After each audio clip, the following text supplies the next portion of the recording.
বাড়ির গিন্নির মতো কোমরে ওড়নার আঁচল গুজে রান্নাবান্না করছে পদ্মজা। হেমলতার কোমরে ব্যথা, তিনি রান্না করতে চাইলেও পদ্মজা রাখতে দিল না। মোর্শেদ ও বললেন, বেদনা লইয়া রান্দা লাগবো না, তোমার মাইয়া যখন রানতে পারে হেই রান্দুক। শেষ অবধি হেমলতা হার মানলেন। পদ্মজা মাটির চুলায় মুরগির মাংস রান্না করছে। হরিবা লাকড়ি হিসেবে আছে বাঁশের মরু। আগুনের শিখার রং নীলচে। শীতের মাঝে রান্না করার শান্তি আলাদা। মুরগির মাংস রান্না হচ্ছে। আজ এতিম মিসকিন খাওয়ানো হবে। হেমলতা বলেন, সামর্থ্য থাকলে মাসে একবার হলেও এতিম মিসকিনদের খাওয়ানো উচিত, নয়তো ঘরে রহমত থাকে না। রান্না শেষ করে পদ্মজা হেমলতার কাছে এলো, বলল, আম্মা, রান্না শেষ। শুকনো মুখখানা তুলে তাকালেন হেমলতা। বললেন, তোর আব্বারে গিয়ে বল আলী, মমিন, ময়না তিনজনরে নিয়ে আসতে। পদ্মজা কিছু না বলে মাথা নিচু করে ফেলল। মোর্শেদের সাথে আগ বাড়িয়ে কথা বলতে তার ভয় হয়। অনেকদিন বাজে ব্যবহার করেন না, হুট করে যদি করে ফেলেন কষ্ট হবে। হেমলতা মৃদু হাসলেন, বললেন, কিছু বলবে না, যা তুই। পদ্মজা দুর্বল গলায় বলল, সত্যি যাব? হেমলতা মাথা সামনে ঝুঁকে ইঙ্গিত করেন যাওয়ার জন্য। পদ্মজা মোর্শেদকে উঠানেই পেল। মোর্শেদ চেয়ারে বসে রোদ পোহাচ্ছেন। পদ্মজা গুটি গুটি পায়ে হেঁটে আসলো। আব্বা ডাকতে গিয়ে গলা ধরে আসছে তার। ডোক গিলে ডাকলো, আব্বা। মোর্শেদ তাকান। পদ্মজার মনে হলো বুকে কিছু ধপাস করে পড়ল। পদ্মজা দৃষ্টি অস্থির রেখে মিনমিন গলায় বলল, আম্মা বলছে আলীদের নিয়ে আসতে। রান্ধন শেষ? জি আব্বা। মোর্শেদ গলায় গামছা বেঁধে বেরিয়ে যান। পদ্মজা মোর্শেদের যাওয়ার পানে তাকিয়ে থাকলো বেশ কিছুক্ষণ। অনুভূতিগুলো থমকে গেছে। পদ্মজার চোখ দুটো ঝাপসা হয়ে আসলো। তাড়াতাড়ি ডান হাতের উল্টো পাশ দিয়ে চোখের জল মুছল। গাছ থেকে পাখির কিচিরমিচির শব্দ আসছে। সে সেদিকে তাকালো। তখনই হেমলতা ডাকলেন, পদ্ম। পদ্মজা ছুটে গেল। হন্তদন্ত হয়ে রুমে ঢুকে বলল, কিছু লাগবে আম্মা? না। পূর্ণারা কোথায়? ঘাটে। কি করে? মাছ ধরে। বড়শি দিয়ে? জালি দিয়ে। এত বড় মেয়ে নদীতে নেমে জাল দিয়ে মাছ ধরে? আচ্ছা থাকুক, তুই আয়, বস আমার পাশে। পদ্মজা হেমলতার পায়ের কাছে বসলো। পায়ে হাত দিল টিপে দেওয়ার জন্য। হেমলতা পা সরিয়ে নিতে নিতে বললেন, লাগবে না। এরপর শাড়ির আঁচল দিয়ে পদ্মজার কপালের ঘাম মুছে দিলেন। বললেন, কোমরের ব্যথাটা কমে আসছে। তোর আব্বা কিছু বলছে? না আম্মা। আচ্ছা আম্মা, আব্বা এত পাল্টালো কি করে? হেমলতা মৃদু হাসেন, উদাস হয়ে টিনের দেয়ালে তাকান। এরপর বললেন, তোর বাপ ভালো মানুষ শুনছিলাম, কিন্তু বিয়ের পর তার ভালো মানুষই দেখিনি ভুলেও। কারণ তার কানে মগজে মন্ত্র দেওয়ার মানুষ ছিল, অন্যের নিয়ন্ত্রণে ছিল। এখন আর কেউ নিয়ন্ত্রণ করে না, তাই পাল্টাচ্ছে। তোর বাপের ব্যক্তিত্ব নাই, নিজস্ব স্বকীয়তা নাই, অন্যের কথায় নাচে ভালো। শেষ কথাটা হেমলতা হেসে বললেন। পদ্মজা কিছু বলল না। হেমলতা শুয়ে পড়লেন। আজ সারাদিন বিশ্রাম নেবেন। আগামীকাল অনেক কাজ, অনেকগুলো কাপড় জমেছে। রূপ ক্ষণিকের, গুণ চিরস্থায়ী। শেষ বয়সে এসে আব্বা বুঝছে। পদ্মজার শীতল কণ্ঠ এবং কথার তীরে হেমলতা ভীষণভাবে চমকালেন। তিনি সেকেন্ড কয়েক কথা বলতে পারলেন না। পদ্মজা চলে যাওয়ার জন্য উপক্রম হয়। হেমলতা অবিশ্বাস্য স্বরে প্রশ্ন ছুড়লেন, এই খবর কোথায় শুনেছিস? পদ্মজা ঘাড় ঘুরে ফিরল। বলল, আমি তো তোমারই মেয়ে আম্মা। পদ্মজা চলে গেল, রেখে গেল হেমলতার অবিশ্বাস্য চাহনি। বিকেলবেলা হেমলতা ঘর থেকে বের হলেন। শরীরে শান্তি এসেছে। পূর্ণা বড়ই ভর্তা করেছিল। পাশে প্রেমা। পদ্মজাকে দেখা গেল না, নিশ্চয়ই ঘাটে বসে আছে। প্রান্তও তো নেই। হেমলতা পূর্ণাকে জিজ্ঞেস করলেন, পূর্ণা, প্রান্ত কোথায়? পূর্ণা কয়েক সেকেন্ড ভাবল কি উত্তর দিবে। এরপর ভয়ার্ত কণ্ঠে বলল, জানি না আম্মা। জানোস নাকি? প্রেমা, প্রান্ত কই? প্রেমা সহজ স্বরে বলল, আমরা ঘাটে ছিলাম, প্রান্ত উঠানে ছিল, এরপর এসে দেখি নাই। হেমলতা গলা উঁচিয়ে বলেন, কোন মুখে বলছিস জানি না, একসাথে নিয়ে থাকতে পারিস না? একা ছাড়িস কেন? কোথায় গেছে ছেলেটা? পদ্মজা বাড়ির পিছন থেকে ছুটে আসলো। হেমলতার ধমক ঘাট অবধি শোনা গেছে। কি হয়েছে? প্রান্ত বাড়ি নাই, দুইটা এই কথা বলেও নাই, বসে বড়ই ভর্তা খাচ্ছে। দিন দিন অবাধ্য হচ্ছে মেয়েগুলো। পূর্ণা ভয়ে জড়সড় হয়ে বসে আছে। প্রেমা হেমলতার ধমকে ভয় পাচ্ছে, কিন্তু অতটা না। হেমলতার মন কু গাইছে। তিনি নিজ রুমে যেতে যেতে পদ্মজাকে বললেন, বের হচ্ছি আমি, সাবধানে থাকবি। দুজন লোক প্রান্তকে নিয়ে বাড়িতে ঢুকলো। প্রান্তর কপাল বেয়ে রক্ত ঝরছে। পদ্মজা হেমলতাকে ডাকলো, আম্মা। এরপর দৌড়ে এলো উঠানে।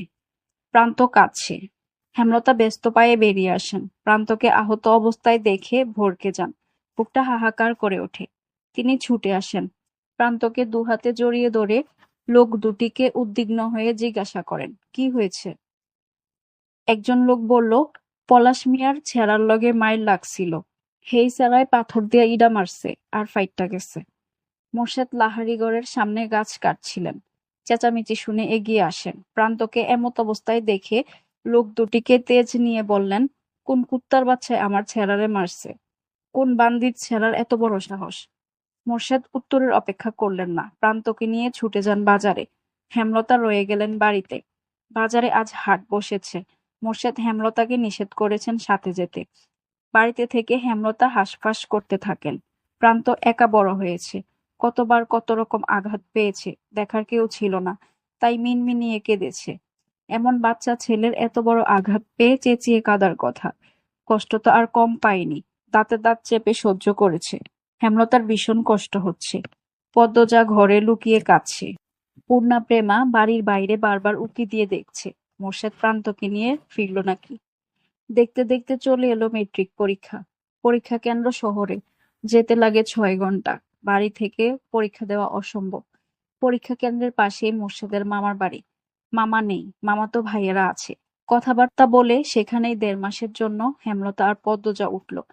মোর্শেদ বাকি 2 মেয়ে আর প্রান্তকে নিয়ে বাড়িতে রয়ে গেছেন। হেমলতা পদ্মজাকে নিয়ে আসার পূর্বে এসে দেখে গেছেন পরিবেশ কেমন। মোর্শেদের 2 মামাতো ভাইয়ের মধ্যে একজন রাজধানীতে থাকেন, আরেকজনের বয়স হয়েছে অনেক। ছেলে মেয়েদের বিয়ে দিয়ে বউ নিয়ে একাই থাকেন। ছেলেরা শহরে চাকরি করে। পদ্মজার জন্য উপযুক্ত স্থান, তাই আর অমত করেননি। মোর্শেদের যে ভাইটি বাড়িতে আছেন তার নাম আকবর হোসেন। 60 ঊর্ধ্ব বয়সের একজন মানুষ। তবে আকবর হোসেনের স্ত্রী জয়নমের বয়স খুব কম, হেমলতার বয়সী। হেমলতা আকবর হোসেনকে ভাইজান বলে সম্বোধন করেন। দালান বাড়ি, বেশিরভাগ সময় বিদ্যুৎ থাকে, ফলে পদ্মজা মন দিয়ে পড়তে পারছে। পরীক্ষাও ভালো করে দিচ্ছে। হেমলতা আকবর হোসেনের দৃষ্টি অনুসরণ করছেন। শীতল প্রকৃতির লোক, তিনি নিশ্চিন্তে বিশ্বাসী লোক। রাতের খাবার আকবর হোসেনের সাথেই খেতে হয়। হেমলতা 1.5 মাসের খাওয়ার খরচ নিয়ে এসেছেন। আকবর হোসেন কিছুতেই আলাদা রাখতে দিচ্ছেন না। এভাবে অন্যের বোঝা হয়ে থাকতে হেমলতার আত্মসম্মানে লাগে। তিনি কথায় কথায় জানতে পারেন আকবর হোসেন এবং জয়নবের নকশি কাঁথা খুব পছন্দ, তাই তিনি নকশি কাঁথা সেলাই করছেন। যতক্ষণ পদ্মজা পরীক্ষা দেয় ততক্ষণ হেমলতা কেন্দ্রের বাইরে কোথাও বসে বা দাঁড়িয়ে অপেক্ষা করেন। অনেক রাত অবধি পদ্মজা পড়ে। আজ অনেকক্ষণ ধরে সে কি যেন ভাবছে। হেমলতা ব্যাপারটা খেয়াল করেন। পদ্মজার পাশে বসে জিজ্ঞাসা করেন, পদ্ম, কি ভাবছিস? পদ্মজা এক নজর হেমলতাকে দেখে চোখ ফিরিয়ে নিল। হেমলতা তাকিয়ে আছেন জানার জন্য। পদ্মজা দ্বিধা নিয়ে বলল, রাগ করবে না তো? হেমলতা পদ্মজাকে পরখ করে নিলেন। এরপর বললেন, কি জানতে চাস? পদ্মজা এদিক ওদিক চোখ বুলায়। কিভাবে শুরু করবে বুঝে উঠতে পারছে না। 2 মিনিট পর নীরবতা ভেঙে বলল, দুপুর থেকে আমার খুব জানতে ইচ্ছে হচ্ছে। হানিফ মামাকে কে মারলো? তোমার সাথে মামার কি কথা হয়েছিল? হানিফ মামাকে মানে তুমি তো অন্য কারণে গিয়েছিলে, কিন্তু ফিরে এলে, খুনও হলো। আমি সবসময় এটা ভাবি, কখনো উত্তর পাই না। মনে মনে অনেক যুক্তি সাজাই, কিন্তু যুক্তিগুলো মেলে না, খাপছাড়া এলোমেলো। কাল পরীক্ষা, আর আজ এসব ভেবে সময় নষ্ট করছিস? হেমলতার কণ্ঠ স্বাভাবিক, তবুও পদ্মজা ভয় পেয়ে গেল, তবে কিঞ্চিত আশা মনে উকি দিচ্ছে। চারদিক একেবারে নিস্তব্ধ। দূর থেকে একটা আওয়াজ ভেসে এলো, সঙ্গে হুইসেলের শব্দ। গভীর রাতের ট্রেন ছুটে চলছে গন্তব্যের দিকে। আরেকটা আওয়াজও আসছে, কাছে কোথাও নেড়ি কুকুরের দল ঘেউ ঘেউ করছে। পদ্মজা ইংরেজি বইয়ের দিকে চোখ রেখে মিনমিন স্বরে বলল, পরীক্ষা তো কাল দিন পর। হেমলতা খোলা চুল মুঠোয় নিয়ে খোপা করেন। এরপর বললেন, কাল আর কাল দিন পর একই হলো। পদ্মজা চুপ হয়ে গেল। এমন ভান ধরল যেন সে খুব মনোযোগ দিয়ে পড়ছে। হেমলতা চোখ ছোট করে পদ্মজাকে দেখছেন। মেয়েটা পড়ায় মনোযোগ দেওয়ার আপ্রাণ চেষ্টা করছে, কিন্তু সফল হতে পারছে না। বারবার নিচের ঠোঁট দাঁত দিয়ে টিপছে। পদ্ম, ছাদে যাবি? হেমলতার এহেন প্রস্তাবে পদ্মজা একটু অবাক হলো। নাকের পাটা হয়ে গেল লাল। এতে নাক লাল হওয়ার কি আছে জানা নেই। পদ্মজা কিঞ্চিত হা করে তাকিয়ে রইল। হেমলতা আবার বলেন, যাবি?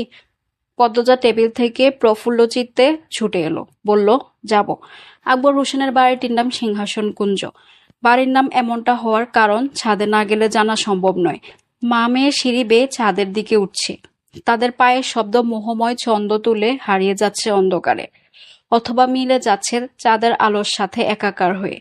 ছাদের ঠিক মধ্যিখানে দাঁড়িয়ে আছে বিশাল সিংহাসন। তা দেখে পদ্মজার চক্ষু চড়ক গাছ। বিস্ময় নিয়ে প্রশ্ন করল, আম্মা, এত বড় সিংহাসন কার? হেমলতা পদ্মজার মুখের ভাব দেখে বেশ আনন্দ পাচ্ছেন। তিনি 2 দিন আগে এই সিংহাসন আবিষ্কার করেছেন। আকবর হোসেনের কাছে প্রশ্ন করেছেন ঠিক পদ্মজার মতো করেই। আকবর হোসেনের উত্তর হেমলতা পুনরাবৃত্তি করলেন। তোর আকবর কাকার আব্বু বিশ্ববিদ্যালয়ের অধ্যাপক ছিলেন, বাংলা সাহিত্যের। ওনার ইচ্ছে ছিল নিজের বাড়ির ছাদে একটা সিংহাসন করার। শেষ বয়সে এসে ইচ্ছা পূরণ করেন। দিনরাত নাকি রাজকীয় ভঙ্গিতে সিংহাসনে বসে থাকতেন। মৃত্যুও হয় সিংহাসনে ঘুমানো অবস্থায়।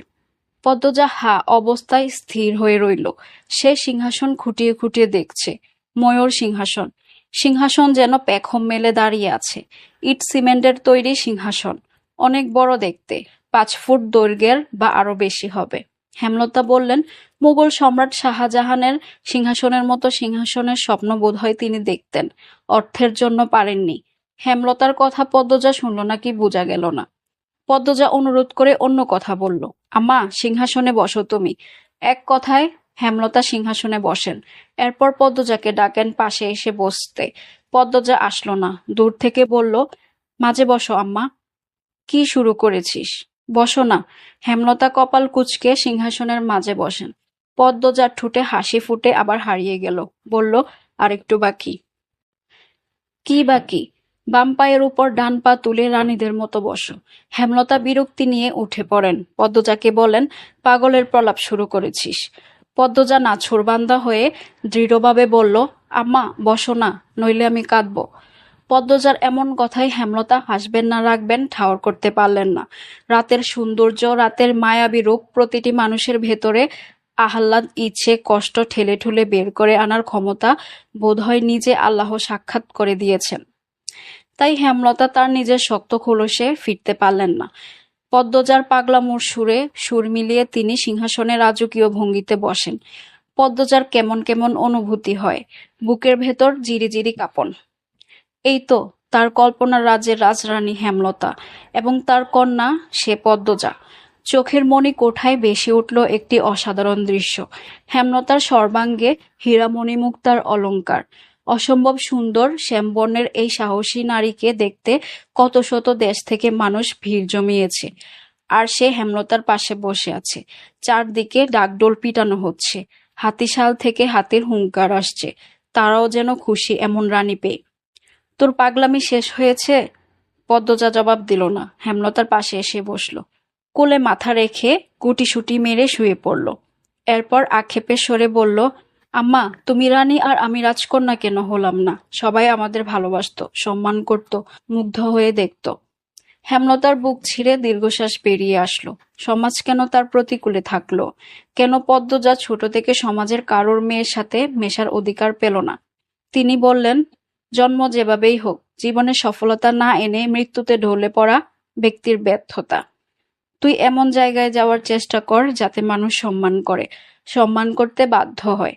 চোখ তুলে তাকালেও যেন ভয় করে। যারা দুর্ছাই করেছে তাদের যেন বিবেকে বাঁধে। পারবো আমি? কেন পারবি না? পুরো জীবন তো দুঃখে অবহেলায় যায় না। তোমার জীবন থেকে এতগুলো বছর দুঃখে আর অবহেলায় তো গেছে আম্মা। হেমলতা কিছু বলতে পারলেন না। তিনি জীবনে কি পেয়েছেন? উত্তরটা চট করে পেয়ে গেলেন। পদ্মজাকে বলেন, আমার মেয়ে 3টা আমার সফলতা, আমার অহংকার। প্রেম তো ছোট। তোরা 2জন নিজেদের মতো থাকিস, পড়িস, কোনো দুর্নাম নেই। এজন্য মানুষ বলে, এই যে এরা হচ্ছে হেমলতার মেয়ে। তখন আমার অনেক কিছু পাওয়া হয়ে যায়। পদ্মজা আশ্বস্ত হয়ে বলল, কখনো ভুল কাজ করব না আম্মা। তোমাদের সম্মান আমাদের জন্য আংশিকও নষ্ট হতে দেব না। হেমলতা পদ্মজার মাথায় হাত বুলিয়ে দেন। পদ্মজা চোখ তুলে আকাশের দিকে তাকালো। আকাশে একটা চাঁদ, অগণিত তারা। আকাশকে তারায় পরিপূর্ণ একটি কালো গালিচার মতো লাগছে। হেমলতা বিভ্রম নিয়ে বললেন, সমাজের সাথে আমার সখ্যতা কখনো হয়ে ওঠেনি কালো রঙের দোষে। প্রকৃতির মতিগতি অবস্থা দেখে দেখে আমার সময় কাটে। আব্বা শিক্ষক ছিলেন বলে কালো হয়েও পড়ার সুযোগ পাই।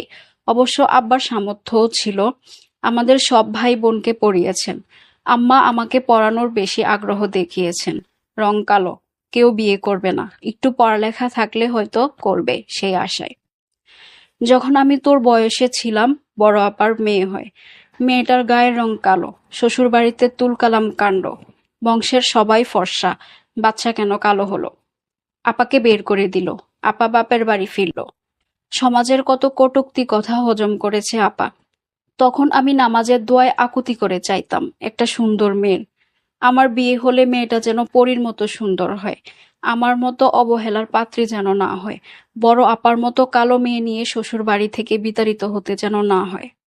তুই যখন পেটে এবাদত বাড়িয়ে দেই, 5 ওয়াক্ত নামাজ বাদে সময় পেলে সেজদায় লুটিয়ে আল্লাহকে একই কথা বলতাম, আমার পরীর মতো মেয়ে চাই। দোয়া কবুল হলো। তোর যেদিন জন্ম হয় সবাই অবাক হয়ে শুধু তাকিয়েই ছিল। আমি তো খুশিতে কেঁদে দিয়েছিলাম। এত সুন্দর বাচ্চা এই গ্রামে কেন? পুরো দেশেও বোধহয় ছিল না।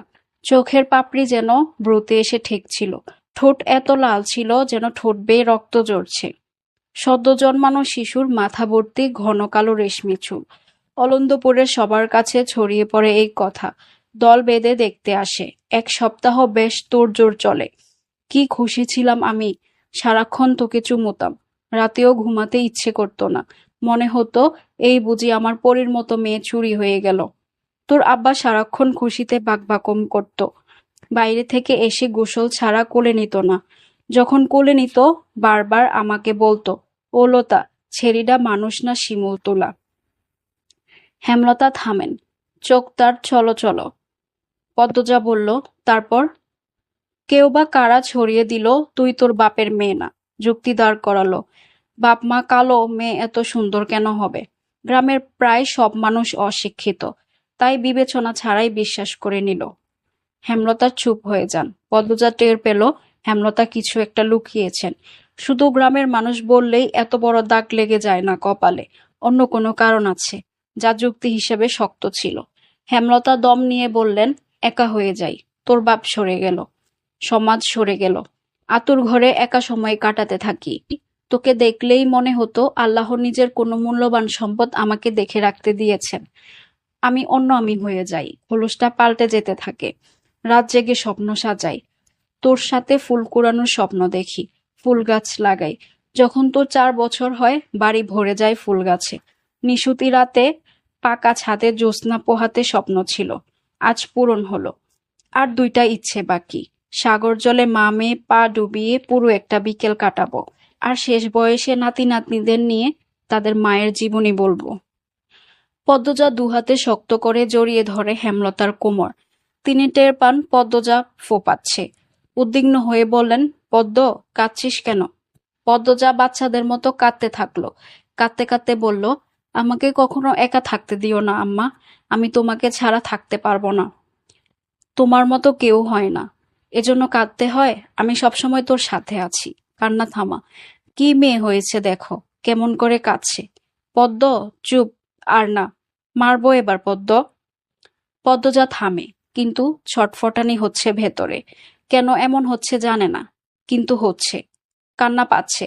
আকাশ ভরা রাতের দিকে তাকিয়ে ভয় হচ্ছে।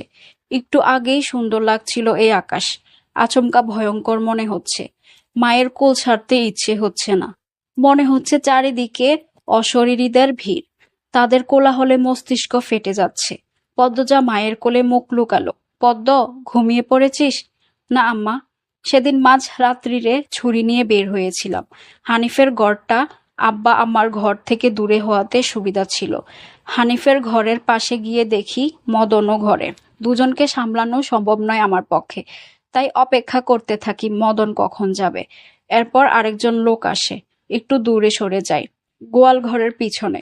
মিনিট কয়েক পর উকি দিয়ে দেখি দরজা লাগানো, সারা শব্দ নেই। সাবধানে দরজা ঠেলে ঘরে ঢুকে দেখি হানিফ নেই। তখন হয়তো আম্মা দেখেছে, তাই ভাবছে আমি হয়তো খুন করেছি। নানু কেন এমন ভাবলো? হানিফ মামা তো তোমারই ভাই। হেমলতা তৎক্ষণিক জবাব দিল না, সময় নিয়ে একটা গোপন সত্যি বললেন। আমি তোর নানুর ভাইকে খুন করেছি, তাই তিনি আমাকে ঘৃণা করেন, ভয় পান, সন্দেহ করেন। পদ্মজা চমকে উঠে বসল, মুখখানা হা অবস্থায় স্থির হয়ে গেল হেমলতার দিকে, দৃষ্টি গেল থমকে। হেমলতা পদ্মজাকে সামলে নিতে সময় দেন, দূরের রাতের আকাশে চোখ রাখেন। পদ্মজা নিজেকে ধাতস্থ করে নিয়ে বলল, তিনি কি হানিফ মামার মতো ছিলেন? হেমলতা সম্মতিসূচক মাথা নাড়ান। সিঁড়িতে কারো পায়ের আওয়াজ। হেমলতা সাবধান হয়ে যান, পদ্মজাকে আড়াল করে দাঁড়ান। সেকেন্ড কয়েক পর একটা ছেলের দেখা মিলল, অচেনা মুখ। হেমলতা আগে কখনো দেখেননি। ছেলেটিও তাদের দেখে ভরকে গেল। ভোরবেলার সূর্য উদয়ের সময় পরিবেশে মৃদু সূর্যালোক ছড়িয়ে পড়ল। ট্রেনের জানালা দিয়ে সূর্যের আগুন রঙা আলো পদ্মজার মুখশ্রী ছুঁয়ে দিল। ফজরের নামাজ পড়ে ট্রেনে উঠেছে তারা। গন্তব্য অলন্দপুর। পদ্মজার মেট্রিক শেষ হলো আজ 3 দিন। হেমলতার কাঁধে মাথা রেখে চোখ বুঝল পদ্মজা। পুরো 1.5 মাস পর পূর্ণা, প্রেমা, প্রান্তর দেখা পাবে। খুশিতে আত্মহারা সে। মাঝে একটু জিরিয়ে ফের ট্রেন চলছে। হেমলতা জানালার বাইরে তাকিয়ে আকাশ দেখছেন। কারণে অকারণে তিনি এখন আকাশের দিকে তাকিয়ে থাকেন। শুষ্ক চক্ষুদ্বয় যখন তখন সচল হয়ে ওঠে, কিছুতেই বারণ মানে না। নীল আকাশের বুকে যেন সেদিনের রাতের স্মৃতি আকার নিয়ে ভেসে উঠল। ছেলেটার বয়স 23-24 বছর হবে। অবাক চোখে তাকিয়েছিল, দেখতে বেশ ভালো। হেমলতা পদ্মজাকে আড়াল করে কঠিন স্বরে প্রশ্ন করলেন, কে তুমি? ছেলেটি হেমলতার কথার ধরনে বিব্রত বোধ করল। ইতস্ত করে বলল, মুহিব, মুহিব হোসেন। হেমলতার টনক নড়ল। তিনি সাবধানে জিজ্ঞাসা করলেন, বারেক হোসেন তোমার বাবা? মুহিব ভদ্রতার সহিত বলল, জি। হেমলতা কি যেন বলতে চেয়েছিলেন, বলতে পারলেন না। তার আগে মুহিব বলল, বিরক্ত করার জন্য দুঃখিত, আমি আসছি। এরপরই হন্তদন্ত হয়ে চলে গেল। সেদিন আর রাত জাগা হলো না। ছাদ থেকে নেমে গেল তারা। গোপন বৈঠকে একবার বাধা পড়লে আর মন সায় দেয় না আলোচনা চালিয়ে যেতে। অনুভূতিগুলো ভোতা হয়ে যায়। এরপর দিন জানা গেল মুহিব তার পিতার সাথে রাগ করে ঢাকা ছেড়ে চাচার বাড়ি উঠেছে। এখনকার ছেলে মেয়েদের ক্ষমতা খুব, তারা খুব সহজ কারণে মা বাবার সাথে রাগ করে দূরে সরে যেতে পারে। হেমলতা অবজ্ঞায় কপাল কুঞ্চিত করতে সংকোচ বোধ করলেন না। পরে অবশ্য বুঝছেন মোহিত খুবই ভালো ছেলে, নম্র, ভদ্র, জ্ঞানী, মেধাবী ছাত্র, বিয়ে পড়ছে। সবচেয়ে ভালো গুণ হলো মুহিবের নজরসৎ। হেমলতা চোখের দৃষ্টি চিনতে ভুল করেন না। ঠিক 17 দিন পর বারেক হোসেন ছেলেকে নিতে আসেন। যেদিন আসেন এর পর দিন রাতে হেমলতাকে প্রস্তাব দেন, মুহিবের বউ হিসেবে পদ্মজাকে নিতে চান। হেমলতা অবাক হন। মুহিব মনে মনে পদ্মজার উপর দুর্বল, অথচ বোঝা গেল না। নিঃসন্দেহে মুহিব পাত্র হিসেবে উপযুক্ত। মুহিবের বড় 2 ভাই মুমিন, রাজীব, দুজনেই চাকুরিজীবী। মুমিন বিয়ে করে বউকে ডাক্তারি পড়াচ্ছে। সমর্থনে আছে পুরো পরিবার। অতএব বোঝা গেল পরিবারের প্রতিটি মানুষের মস্তিষ্ক, ভাবনা উচ্চমানের। বারেক হোসেন বিয়ের প্রস্তাবের সাথে এটিও বলেছেন, আমার মেয়ে নেই, ছেলের বউরাই আমার মেয়ে। আপনার মেয়ের যতটুকু ইচ্ছা পড়বে, কোনো বাধা নেই। হেমলতা প্রস্তাব ফিরিয়ে দিলেন না। তিনি আনন্দের সহিত জবাব দিলেন, পদ্মজা আইয়ে শেষ করুক, এরপরই না হয়। বারেক হোসেন হেসে বলেন, তাহলে এটাই কথা রইল। স্মৃতির পর্দা থেকে চোখ সরিয়ে নিলেন হেমলতা। গোপনে দীর্ঘশ্বাস ছাড়েন। গলাটা কাঁপছে, ঠোঁট শুকিয়ে কাঠ। ব্যাগ থেকে বোতল বের করে পানি পান করলেন। প্রেমা, প্রান্ত বাড়ির বাইরে সড়কে পায়চারি করছে। পূর্ণা গেটের আড়াল থেকে বারবার উকি দিয়ে দূর রাস্তা দেখছে। মোর্শেদ হেমলতা আর পদ্মজাকে আনতে গঞ্জে সেই কখন গেল, এখনো আসছে না। পুরো 1.5 মাস পর মা বোনের সাক্ষাৎ পাবে তারা। হৃৎপিণ্ড দ্রুত গতিতে চলছে। মিনিট 5 পর কাঁচা সড়কের মোড়ে মোর্শেদের পাশে কালো বোরখা পরা 2জন মানুষকে দেখতে পেল তারা। পূর্ণা লাজ লজ্জা ভুলে আগে আগে ছুটে গেল, পিছনে প্রান্ত আর প্রেমা। ছুটে এসে মা বোনকে একসাথে জড়িয়ে ধরে প্রবল কণ্ঠে কেঁদে উঠল পূর্ণা। হেমলতা পূর্ণাকে ধমক দিতে গিয়েও থেমে গেলেন। মাঝে মাঝে একটু বাড়াবাড়ি করা দোষের নয়। পদ্মজার চোখ বেয়েও টপ টপ করে জল পড়ছে। প্রায় প্রতিটা রাত সে ভাই বোনের কথা মনে করেছে। বিশেষ করে পূর্ণাকে বেশি মনে পড়েছে। মনে হচ্ছে কত শত বছর পর দেখা হলো। আর পূর্ণা বাড়ির আনাচে কানাচে পদ্মজার শূন্যতা অনুভব করেছে। সে অশ্রুসিক্ত চোখ মেলে তাকালো পদ্মজার দিকে। এরপর আবার জড়িয়ে ধরে বলল, আপা, আমার এত আনন্দ হচ্ছে, এত আনন্দ কখনোই হয় নাই। পদ্মজার কোমল হৃদয় পূর্ণার ভালোবাসা দেখে বিমোহিত হয়ে উঠল। সে স্নেহার্দ্র কণ্ঠে বলল, আমার সোনা বোন, আর কাঁদিস না। পূর্ণার চোখের জল দ্রুত মুছল।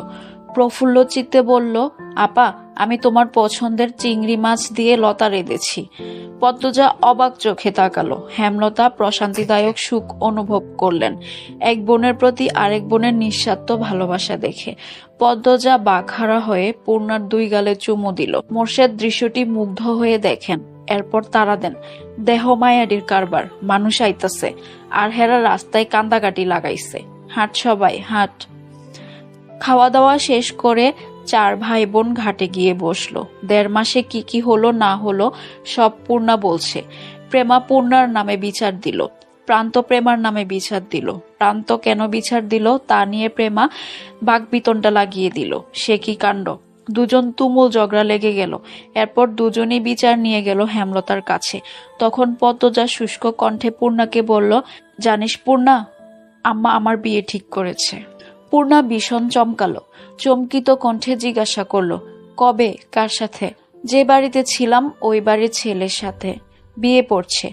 আমার আইয়ে শেষ হলে বিয়ের তারিখ পড়বে। আপা, আমার বিশ্বাস হচ্ছে না। আমার না ইচ্ছে তোমাকে অনেক পড়াবে, তোমার চাকরি হবে। পদ্মজা চুপ থাকলো ক্ষণকাল। এরপর বলল, আমার কি যেন হয়েছে, পাল্টে গেছেন। কিরকম? আকাশের দিকে তাকিয়ে থাকেন, বেশিরভাগ কথা এড়িয়ে যান। আমার ভবিষ্যৎ নিয়ে আগের মতো আগ্রহ দেখান না। আমি কথা তুললে এড়িয়ে যান, গল্প করেন না, মানে আগের মতো নেই। কথাগুলো বলতে গিয়ে পদ্মজার গলা কিঞ্চিত কাঁপল। সে কি সত্যি কিছু হয়েছে ওখানে? না, আমি যতটুকু জানি তেমন কিছুই হয়নি। পূর্ণা সীমাহীন আশ্চর্য হয়ে চিন্তায় ডুবল। পদ্মজা শূন্যে তাকিয়ে রইল। লিখন শাহ নামে মানুষটার কথা মনে পড়েছে। তিনি যখন শুনবেন এই খবর সহ্য করতে পারবেন? সত্যি ভালোবেসে থাকলে সহ্য করতে কষ্ট হবে নিশ্চয়ই। পূর্ণা দ্বিধাভরে প্রশ্ন করল, আপা, লিখন ভাইয়ের কি হবে? পদ্মজা ক্লান্ত ভঙ্গিতে তাকালো, বলল, আমি তাকে বলেই দিয়েছি, আম্মা যা বলবেন তাই হবে। পূর্ণার বড্ড মন খারাপ হয়ে গেল। তার আপার মতো সুন্দরীকে শুধুমাত্র লিখন শাহর পাশেই মানায়। কত স্বপ্ন দেখলো সে লিখন শাহ আর পদ্মজাকে নিয়ে, সব স্বপ্নে গুরুবালি। সে কাতর কণ্ঠে বলল, লিখন ভাইয়ের সাথে তোর বিয়ে না হলে আমি কষ্ট পাবো খুব। আমি তো আমার কথার বাইরে যেতে পারবো না। পূর্ণা গলার স্বর খাদে এনে বলল, যদি লিখন ভাই রাজি করাতে পারে। পদ্মজা অবিশ্বাস্য দৃষ্টি নিয়ে তাকালো। সেই দৃষ্টি যেন ইঙ্গিত দিচ্ছে এ হওয়ার নয়। পূর্ণা কপাল কুঁচকে ফেলল, বিরক্তিতে বলে উঠল, দেত। বাতাসটা গরম গরম ঠেকছে, ক্রমশ মাথা ব্যথা বেড়ে চলছে। এত এত গাছগাছালি চারিদিকে, তবুও এতটুকু শীতলতা নেই পরিবেশে। হেমলতা আলমারির কাপড় গুছিয়ে বিছানার দিকে তাকালেন। মোর্শেদ এই রোদফাটা দুপুরে কখন থেকে জিম মেরে বিছানায় বসে আছে, মুখখানা বিমর্ষ, চিন্তিত। হেমলতা প্রশ্ন ছুড়লেন, কোনো সমস্যা? মোর্শেদ তাকিয়ে আবার চোখ সরিয়ে নিলেন। হেমলতা তাকিয়ে রইলেন জবাবের আশায়। ক্ষণকাল সময় নিয়ে মোর্শেদ বললেন, বাসন্তী এই বাড়িতে আইতে চায় থাকবার জন্যে। হেমলতার চোখ দুটি ক্রোধে জ্বলে উঠে আবার নিভে গেল। নির্বিকার কণ্ঠে বলেন, তোমার ইচ্ছে হলে নিয়ে এসো, বাড়ি তো তোমার। মোর্শেদ চকিত চোখে তাকান। তিনি ভেবেছিলেন হেমলতা রাগারাগি করবে। মোর্শেদের চোখ দুটির দৃষ্টির তীক্ষ্ণ রূপ নিল। কিরমির করে হেমলতাকে বলেন, আমি তারে চাই না। হেমলতা ঠাট্টা করে হাসলেন, বললেন, ২০ বছর সংসার করে এখন তাকে চাও না? আমি হলে মামলা ঠুকতাম। মোর্শেদ আহত মন নিয়ে তাকিয়ে রইলেন অনেকক্ষণ। চোখ দুটিতে অসহায়ত্ব স্পষ্ট। হেমলতা নিজেকে নিয়ন্ত্রণে এনে সরে পড়েন। মোর্শেদ তখন রাগ নিয়ে নিজে নিজে আওড়ান, আমারে ডর দেখায়। মার্ডারে খুন করতে পারলে জীবনে শান্তি পাইতাম। হেমলতা ঘাড় গড়িয়ে তাকান। মোর্শেদকে পরখ করে নেন। রাগে চটপট করছে মোর্শেদ। বাসন্তীর প্রতি তার এত কেন রাগ? তিনি 2 পা এগিয়ে আসেন, বললেন, ভালোবাসার মানুষকে এভাবে গালি দিয়ে ভালোবাসা শব্দটির সম্মান খুইয়ে দিও না। আমি তারে কোনো কালেও ভালোবাসি নাই, বাসলে তোমারে বাসছি। হেমলতা ভীষণ অবাক হয়ে চোখ তুলে তাকান। ভোতা অনুভূতিগুলো মুহূর্তে নাড়াচাড়া দিয়ে উঠল। মোর্শেদ অপ্রস্তুত হয়ে পড়েন, দৃষ্টি অস্থির। বিছানা থেকে নেমে গটগট পায়ে বেরিয়ে যান। হেমলতা মোর্শেদের যাওয়ার পানে তাকিয়ে থাকেন, ঝাপসা চোখ মেলে। এই মানুষটার থেকে এই একটি শব্দ শোনার জন্য একসময় কত পাগলামি করেছেন তিনি, কত কেঁদেছেন, আকুতি মিনতি করেছেন, সত্য হোক কিংবা মিথ্যে। হেমলতার ভীষণ আনন্দ হচ্ছে। বয়সটা কম হলে আজ তিনি অনেক পাগলামি করতেন, অনেক। পূর্ণার ভীষণ জ্বর, তাই পূর্ণাকে নানা বাড়ি রেখেই পদ্মজা বাড়ি ফিরল। সাথে এলো হিমেল, প্রান্ত, প্রেমা। বাড়ি জুড়ে ছোটাছুটি করে লাউ, শিম, লতা, পুঁইশাক বন্দোবস্ত করলো। হিমেল বাজার থেকে মাছ এনে দিল। বাড়িতে শুটকি ছিল। আজ হেমলতা আর মোর্শেদ ফিরবে, তাই এত আয়োজন। 2 দিন আগে ঢাকা গেলেন তারা। হেমলতার বড় বোন হানির মেজ মেয়ের বিয়ের কথাবার্তা চলছে। হানি বলেছেন হেমলতা না গেলে তিনি বিয়ের তারিখ ফেলবেন না, তাই বাধ্য হয়ে হেমলতা গিয়েছেন। তবে পদ্মজার খটকা লাগছে শুরু থেকে। তার মা তাকে রেখে পাশের এলাকায় যেতেও আপত্তি করেন। আর আজ 2 দিন ধরে তিনি মাইলের পর মাইল দূরে পদ্মজাকে ছাড়া রয়েছেন। এইসব এখন ভাবার সময় নেই। পদ্মজা যত্ন করে কয়েক পদের রান্নার প্রস্তুতি নিল। সকাল থেকে সূর্যের দেখা নেই। পরিবেশ ঠান্ডা, স্তব্ধ। এ যেন ঝড়ের পূর্বাভাস। প্রান্ত, প্রেমা উঠান জুড়ে মার্বেল খেলছে। হিমেল শুধু দেখছে, মাঝে মাঝে প্রবল কণ্ঠে হাসছে, হাততালি দিচ্ছে। রান্না শেষ হলো বিকেলে। প্রেমা, প্রান্ত, হিমেলকে খাবার বেড়ে দিল পদ্মজা। খাওয়া শেষ হলে বলল, হিমেল মামা, প্রান্ত আর তুমি পূর্ণারে নিয়ে আসো। সন্ধ্যা হয়ে যাবে একটু পর, আম্মা আব্বাও চলে আসবে। হিমেল, প্রান্ত বের হতেই পিছন পিছন ছুটে গেল প্রেমা। পদ্মজা একা হয়ে গেল। রান্নাঘর গুছিয়ে বারান্দায় এসে দাঁড়ালো। বাতাস বইছে প্রবল বেগে। বাতাসের দাপটে চুল ওড়না উড়ছে। আকাশ কালো মেঘে ছেয়ে গেছে। পরিবেশ অন্ধকার হয়ে আসছে ধীরে ধীরে। মনটা কুগাইতে থাকলো। পদ্মজা এক হাত দিয়ে অন্য হাতের তালু চুলকাতে চুলকাতে গেটের দিকে বারবার তাকাচ্ছে। যতক্ষণ কেউ না আসবে শান্তি মিলবে না। বিকট শব্দ তুলে কাছে কোথাও বজ্রপাত পড়ল। ভয়ে পদ্মজার আত্মা শুকিয়ে গেল। চারদিক কেমন অন্ধকার হয়ে এসেছে।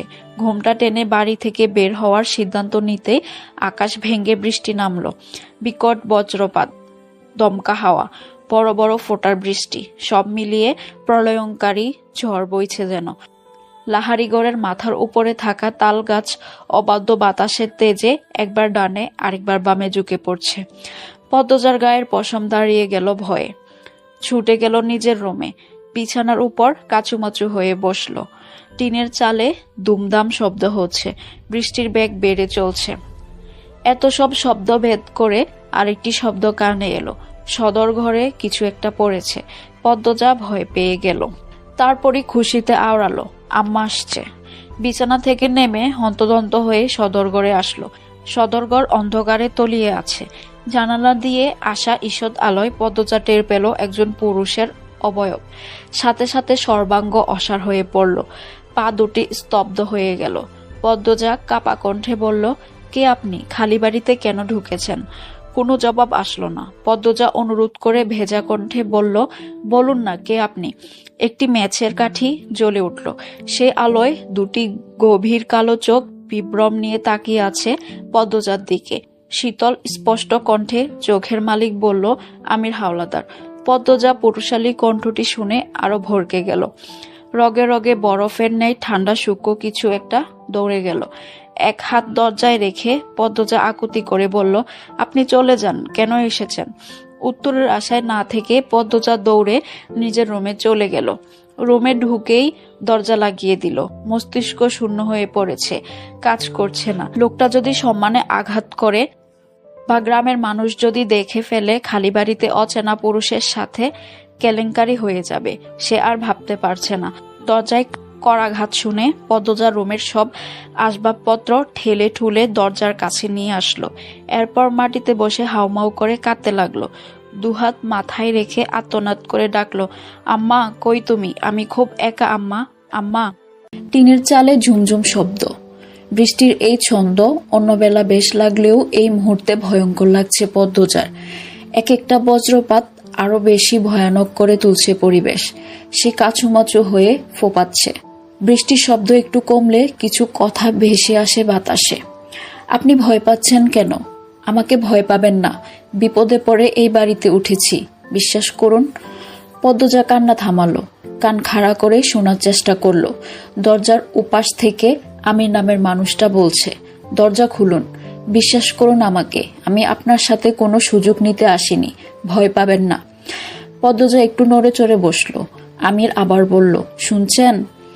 পদ্মজা ডুব গিলে কথা বলার চেষ্টা করলো, কথা আসছে না। এরপর খেক করে গলা পরিষ্কার করলো, বলল, আমি দরজা খুলবো না। ক্ষণকাল উত্তর আসলো না। এরপর আমির বলল, আচ্ছা খুলতে হবে না, আপনি ভয় পাবেন না প্লিজ, আপনি চলে যান, বৃষ্টি থামতে দিন। হঠাৎ বৃষ্টির জন্যই তো আপনার বাড়িতে ওঠা, আমার বৃষ্টিতে সমস্যা হয়। আমিরের মুখে স্পষ্ট শুদ্ধ ভাষা শুনে পদ্মজা বুঝল লোকটা শিক্ষিত। কথাবার্তা শুনে ভালো মানুষ মনে হচ্ছে, তবুও সাবধানের মার নেই। সে দরজা খুলল না, বিছানায় গিয়ে বসলো। ভয়টা কমেছে। শুনছেন? পদ্মজা জবাব দিল, বলুন, আপনার নাম কি? ডাক নাম বলুন। পদ্মজা। সুন্দর নাম, আমার নাম জিজ্ঞেস করবেন না? জানি। আমির অবাক হওয়ার ভান ধরে প্রশ্ন করল, কিভাবে? আমাকে চিনেন? না, কিছুক্ষণ আগেই তো নাম বললেন। তখন তো ভয়ে কাঁপছিলেন। নাম শুনেছেন? বাব্বা। আমিরের কণ্ঠে রসিকতা। পদ্মজা মৃদু হাসল। কেন হাসল জানে না। আমির বলল, শুনছেন? শুনছি। আপনি কি এরকমই ভীতু? আমার সাহসিকতার প্রমাণ করানোর জন্য এখন বের হতে বলবেন, তাই তো? ওপাশ থেকে গগন কাঁপানো হাসির শব্দ আসলো। আমির হাসতে হাসতে বলল, বেশ কথা জানেন তো। এই বিষয়ে কথাবার্তা এড়িয়ে গেল পদ্মজা। বলল, বৃষ্টি কমলেই চলে যাবেন কিন্তু। এত তাড়াতে হবে না, বৃষ্টি কমলেই চলে যাব। কষ্ট নিবেন না, খালি বাড়ি তো। বাকিরা কোথায়? এটা মোর্শেদ কাকার বাড়ি না? জি। ওনার ধানের মিল তো এখন আমার আব্বার দখলে। ছুটিয়ে নিবেন কবে? পদ্মজা অবাক হয়ে দরজার দিকে তাকালো। বিস্ময় নিয়ে বলল, আপনি মাতব্বর কাকার ছেলে? অবাক হলেন মনে হচ্ছে। মাতব্বর কাকার ছেলের নাম তো বাবু। আমির হেসে বলল, আমার ডাক নাম বাবু, আম্মা আর আব্বা ডাকে, ভালো নাম আমির। পদ্মজা আর কথা বাড়ালো না। বজ্রপাত থেমেছে, বৃষ্টি রয়েছে। আমির জিজ্ঞাসা করল, বাকিরা কোথায় বললেন না তো? আম্মা আব্বা ঢাকা, আজ ফেরার কথা ছিল। আর আমার 2 বোন আর ভাই নানা বাড়ি, বোধহয় বৃষ্টির জন্য আসতে পারছে না। এখনো আমাকে ভয় পাচ্ছেন? একটু একটু। এটা ভালো, অচেনা মানুষকে একেবারেই বিশ্বাস করতে নেই। বাসন্তী ভ্যান থেকে নেমে সামনে এগুলেন। মোর্শেদের বাড়িটা তিনি চিনেন না, তাই কোন দিকে যাবেন বুঝে উঠতে পারছেন না। এদিকে আকাশের অবস্থা ভালো না, রাস্তাঘাটেও মানুষ নেই, জড়ো হাওয়া বইছে। আরো কিছুটা পথ হাঁটার পর আচমকা ঝড় শুরু হলো। তিনি দৌড়ে একটা বাড়িতে উঠলেন। রমিজ আলী বারান্দায় বসে হুকা টানছিল। সিল্কের শাড়ি পরনে, পেট উন্মুক্ত, লম্বা চুলের বেলুনিতে ধবধবে সাদা বাসন্তীকে দেখে তিনি অবাক হয়ে এগিয়ে আসেন। বিস্ময়ে প্রশ্ন করলেন, কেডা আপনি? কারে চান? বাসন্তী কেঁপে উঠলেন। ঘাড় ঘুরিয়ে রমিজকে দেখে লম্বা করে হাসেন। বলেন, হুট কইরা মেঘখান আইয়া পড়ল তো। তো আপনি কার বাড়িতে যাইতেন? মোর্শেদের বাড়ি। রমিজ আলী বিরক্তিকর ভাব নিয়ে সরে যান। ঘরের ভেতর থেকে চেয়ার এনে দেন। বলেন, মোর্শেদদার কি লাগেন আপনি? বাসন্তী চিন্তায় পড়েন। গ্রামের মানুষ তো জানে না তার আর মোর্শেদের সম্পর্ক। এখন জানানোটা কতটা যুক্তিসঙ্গত। সেকেন্ড কয়েক ভাবার পর যুক্তি মিলে গেল। গ্রামবাসীকে বলা উচিত, নয়তো সে তার অধিকার কখনো পাবে না। একমাত্র গ্রামবাসীই পারে তার জায়গাটা শক্ত করে দিতে। বাসন্তী রমিজ আলীর চোখের দিকে তাকিয়ে বললেন, আমি তার বউ লাগি, প্রথম বউ। তার লগে আমার 20 বছরের সম্পর্ক। রমিজ আলীর চক্ষুদ্বয় যেন কোটর থেকে বেরিয়ে আসতে চাইল। মেঘ না চাইতেই বৃষ্টি পাওয়ার মতো আনন্দ অনুভব করেন। তিনি প্রবল উৎসাহ নিয়ে বলেন, হের পরের বউয়ে জানে? না। থাহেন কই আপনি? রাধাপুর। লুকাইয়া রাখছিল বিয়া কইরা? হ। এখন মোরশেদ আমারে তালাক দিতে চায়, আমার সাথে সংসার করতে চায় না, তাই আমি আমার অধিকার নেওয়ার জন্য আইছি। আমি তার বাড়িতে থাকবার চাই, আপনারা আমারে সাহায্য কইরেন। গ্রামবাসী সারা মোরশেদ আমারে জায়গা দিব না। রমিজ আলী প্রবল বৃষ্টি আর বজ্রপাতকে হটিয়ে উঁচু স্বরে বলেন, আপনার জায়গা করে দেওয়ান আমরার কাম, আপনি চিন্তা কইরেন না, মেঘটা কমতে দেন, এরপর খালি দেখেন কি হয়। বাসন্তীর চোখ মুখ জলজল করে উঠল, ভরসা পাওয়া গেল। রমিজ আলীর প্রতিশোধের নেশা পেয়েছে। মোরশেদ তাকে কত কটু কথা বলেছে, অবজ্ঞা করেছে, অপমান করেছে। এবার তার পালা, প্রতিটি অপমান ফিরিয়ে দিবেন বলে শপথ করেন। তিনি বাসন্তীকে ভরসা দিয়ে বলেন, আপনি বইয়া থাহেন, আমি আরো কয়েকজনরে লইয়া আইতাছি। রমিজ আলী খুশিতে গদগদ হয়ে বেরিয়ে যান। শহীদ, রজব, মালেক, কামরুলকে নিয়ে ফিরেন। সবার হাতে হাতে ছাতা। কামরুল আটপাড়া এলাকার মেম্বার, গ্রামে কোনো অনাচার হলে তা দেখার দায়িত্ব তার, তাই তিনি মাথার উপর বজ্রপাত ঝড় নিয়েই ছুটে আসেন। পদজা উসখুস করছে, টয়লেটে যাওয়া প্রয়োজন। প্রস্রাবের বেগ বাড়ছে, এভাবে আর কতক্ষণ থাকা যায়, সাহসও পাচ্ছে না বের হওয়ার। রুমে পায়চারি করলো কিছুক্ষণ, চোখ বন্ধ করে জোরে নিঃশ্বাস নিল, এরপর কাচি কোমরে গুজে নিল, আয়াতুল কুরসি পরে বুকে ফু দিল, এরপর দরজা খুলল। আচমকা দরজা খোলার আওয়াজ শুনে আমির চমকে তাকালো। আকাশ থেকে কালো মেঘের ভাব কেটে গেছে অনেকটা, সন্ধ্যার আজান পড়ছে। সালোয়ার কামিজ পরা পদ্মজাকে দেখে মুহূর্তে হৃদস্পন্দন থমকে গেল তার। পদ্মজা ওড়না টেনে নিল নাক অবধি, এরপর কাপা পায়ে আমিরের পাশ কাটালো। আমিরের চোখ স্থির, নিঃশ্বাস এলোমেলো, ঠোঁট শুকিয়ে কাঠ। পদ্মজা যখন ফিরছিল রুমে, তখন আমির ডাকলো, পদ্মজা। পদ্মজা দাঁড়ালো। মানুষটা খারাপ হলে এতক্ষণে আক্রমণ করত, যেহেতু করেনি মানুষটার উদ্দেশ্য খারাপ না, তাই দাঁড়ালো, তবে ঘাড় ঘুরিয়ে তাকালো না। আমিরের গায়ে স্যান্ডো গেঞ্জি পরা, শার্ট ভিজে গেছে, তাই বারান্দার দড়িতে রেখেছে বাতাসে শুকাতে। আমির বলল, অলন্দপুরে এমন রূপবতী আছে, জানতাম না। পদ্মজা লজ্জা পেল, বিব্রত বোধ ও করল।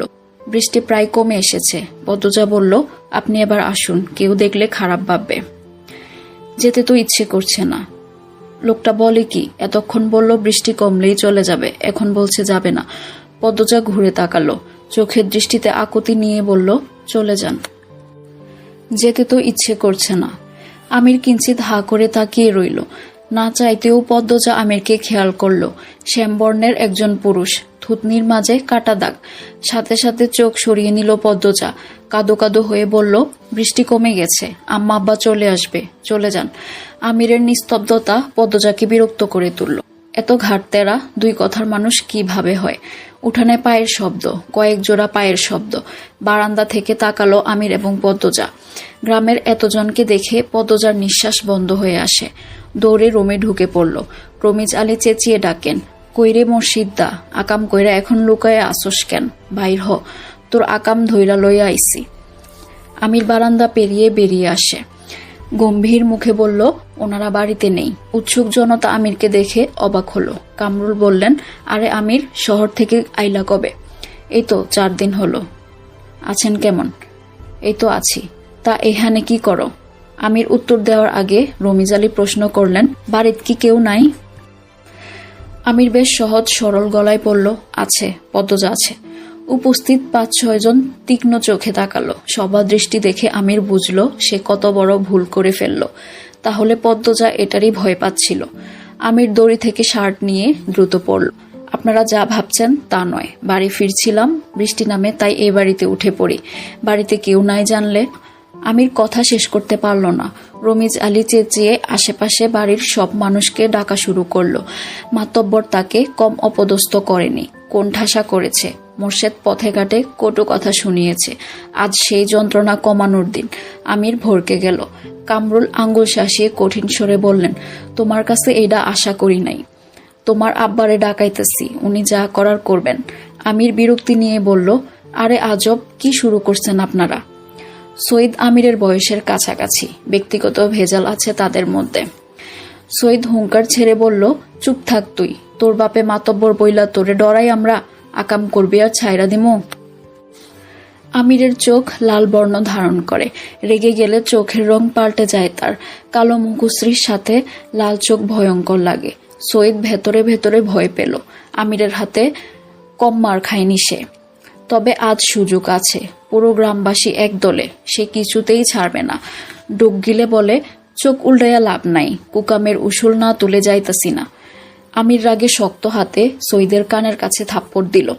মুহূর্তে সৈয়দের মাথা ভন ভন করে উঠল। ততক্ষণে রমিজের উস্কানিতে মানুষ জমে গেছে। সবার হাতে হাতে টর্চ, হারিকেন। আধার নেমে এসেছে। আমির আবারও সৈয়দকে মারতে গেলে কয়জন এসে জাপটে ধরল। কামরুল একজন মহিলাকে আদেশ করে বলল, শিউলির আম্মা কয়জনরে লইয়া মায়াডারে বার কইরা আনো। লুকাইছে নটি। গ্রামডা নটিদের ভিড়ে ধ্বংস হইয়া যাইতেছে। পদ্মজা মাটিতে নতজানু হয়ে বসে কাঁপছে। দ্রুত গতিতে পা থেকে মাথার চুল অবধি কাঁপছে। বাইরের প্রতিটি কথা কানে এসেছে। চারপাশ যেন ভনভন করছে। শিউলির আম্মা পদ্মজার রুমে আসলো। দরজা খোলা ছিল। টর্চ ধরে দেখলো পদ্মজা মাটিতে বসে কাঁপছে। সে পদ্মজার মাথায় হাত রেখে বলল, কেন এমন কাম করছস? পদ্মজা ঝাপসা চোখ মেলে তাকালো। শিউলির আম্মা পাশের বাড়ির। পদ্মজার সাথে ভালো সম্পর্ক। পদ্মজা শিউলির মাকে জড়িয়ে ধরে হাউমাউ করে কেঁদে উঠল। বলল, ভাবি, আমি কোনো খারাপ কাজ করি নাই, সবাই ভুল বুঝছে। রিনা নামে একজন মহিলা পদ্মজাকে জোর করে টেনে দাঁড় করালো। হেমলতার অনেক বাহাদুরি এই মেয়ে নিয়ে, অনেক অহংকার। সেই অহংকার আজ ভালো করে ভাঙবে। সে মনে মনে পৈশাসিক আনন্দে মেতে উঠেছে। ঘৃণিত কণ্ঠে পদ্মজাকে বলল, ধরা পড়লে সবাই এমনটাই কয়, আয় তুই। পদ্মজা আকুতি করে বলল, বিশ্বাস করুন, আমি খারাপ কিছু করিনি। আম্মা এসব শুনলে মরে যাবে, আপনারা এমন করবেন না। কারো কানে পৌঁছালো না পদ্মজার কান্না, আর্তনাদ, আকুতি। সবাই গ্রামের সবচেয়ে সুন্দর মনের, সুন্দর পরিবারের সদস্যগুলোকে ধ্বংস করায় মেতে উঠল। পদ্মজাকে টেনে হিঁচড়ে বের করে আনে। কখনো ঘুমটা ছাড়া কোনো পুরুষের সামনে না যাওয়া মেয়েটার বুকের ওড়না পড়ে রইল ঘরে। 3-4 মহিলা শক্ত করে চেপে ধরে রাখল। সবাইকে উপেক্ষা করে পদ্মজা ঘৃণা চোখে তাকালো আমিরের দিকে। আমির চেষ্টা করছে নিজেকে ছাড়ানোর, কিছুতেই পারছে না। পূর্ণা জ্বরের চোটে কাঁপছে। বাড়িতে ঢুকে দেখলো কোলাহল, ভয় পেয়ে গেল। একটু এগিয়ে দেখলো পদ্মজার বিধ্বস্ত অবস্থা। জ্বর মুহূর্তে উবে গেল। দৌড়ে এসে পদ্মজাকে জড়িয়ে ধরল। চেঁচিয়ে উঠল, আমার আপারে এমনে ধরছেন কেন? আপা, এই আপা, কাঁদছ কেন? পদ্মজা কেঁদে বলল, পূর্ণা, আম্মা মরে যাবে এইসব দেখলে। আমি কিছু করি নাই পূর্ণা। পূর্ণা কিছু বুঝে উঠতে পারছে না, শুধু অনুভব করছে তার বুক কাঁপছে, ব্যথায় বিষিয়ে যাচ্ছে। সে রানীকে বলল, খালা, আপনি আমার বোনরে এভাবে ধরছেন কেন? ছাড়েন। পাশ থেকে একজন মহিলা পূর্ণার উদ্দেশ্যে বলল, তোর মা যেমন, হের মাইয়াটাও এমন হইছে। নিজেও এমন কিচ্ছা করলো, মাইয়াও করলো। পদ্মজা চমকে তাকালো। মহিলা বলে যাচ্ছে, বুঝলা তোমরা সবাই, মায়ে এক বেশ্যা, মায়ারে বানাইছে আরেক বেশ্যা। পদ্মজা আচমকা রেগে গেল খুব। আক্রোশে শরীর কাঁপতে থাকলো। রিনা সহ 2 মহিলাকে ঠেলে সরিয়ে দিল। এরপর রাগে চেঁচিয়ে বলল, আমার মা নিয়ে কিছু বললে আমি খুন করব, মেরে ফেলবো, একদম জিভ ছিঁড়ে ফেলবো। পদ্মজার এহেন রূপে সবাই থতমত খেয়ে গেল। লম্বা চুলগুলো খোপা থেকে মুক্ত হয়ে পিতময় ছড়িয়ে পড়ল। চোখের মনি অন্যরকম হওয়াতে মনে হচ্ছে কোনো প্রেতাত্মা রাগে ফুসফুস করছে। গ্রামের কয়েকজন মহিলা আবার বিশ্বাস করে পদ্মজা কোনো পরীর মেয়ে, তাই এত সুন্দর। এই মুহূর্তে তারা ভাবছে পদ্মজার ভেতর কেউ ঢুকেছে, তাই সামনে এগুলো না। রিনা একাই এগিয়ে আসলো। পদ্মজার চুলের মুঠি ধরে বিশ্রী গালিগালাজ করলো। এরপর কামরুলকে বলল, কামরুল ভাই, এই বান্দিরে বান্দা লাগবো। পূর্ণা, প্রেমা পদ্মজাকে ছাড়াতে গেলে সৈয়দ সহ আরো 3-4 এগিয়ে আসলো। অন্ধকারের ভিড়ে পড়ে পদ্মজা, পূর্ণা, প্রেমা বাজেভাবে উত্তক্ত হলো। কয়টা কালো হাত নিজেদের তৃপ্তি মিটিয়ে নিল। 3 বোনের কান্না, আর্তনাদ কারো হৃদয় ছুঁতে পারল না। হেমলতার অনুপস্থিতিতে তার আদরের 3 কন্যার জীবন্ত কবর হচ্ছিল। বাধা দেওয়ার মতো কেউ ছিল না।